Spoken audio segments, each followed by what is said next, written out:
માં રોટલા શાક ખવાય તમારે નથી આવવું, ચોકલેટ એની જ ખાવી, તો પછી ફ્રૂટ પાર્ટી રાખી દેવી છે?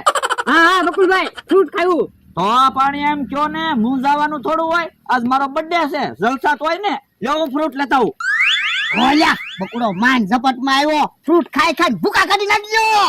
અને સાંભળો બધા, જો કોઈ ફ્રૂટ ખાઈને પેલા એમ કહી દે હું ધરાઈ ગયો, એને બીજા દિવસે પાર્ટી દેવી પડશે બધાને. તો હું તો ફ્રૂટ ખાઈ ખાઈ ધરાશે જ નહીં. તો અમારી પાસે પૈસા ન હોય, અમારે કેમ પાર્ટી દેવી? અમે ભૂખ્યા જ સેવી, ખાઈ ખાઈ ભૂકા કાઢી નાખવા છે. હે બકુલભાઈ તો ઘડીક માં પાછા આવ્યા. હું હાલો બધા સફરજન ખાઓ, લ્યો અમથાભાઈ. લ્યો એટલું જ સફરજન. હા તો જ સફરજન બધાને થઈ રહે ને. એક સફરજન માંથી બધાને ખાવાનું છે. હા આલ્યો કે હા કાકા, બધાને આપો સફરજન. એક સફરજન માં થોડું બધાને થાય રે. હું બકુલભાઈ તમે ત્યાં કાંઈ આમ હાવ થોડું હાલે. બધાને એક એક ફ્રૂટ આપવાનું હોય. તો હું આમ થાય કે ફ્રૂટ ની પાર્ટી. એક એક ફ્રૂટ ખાવું છે ને? હા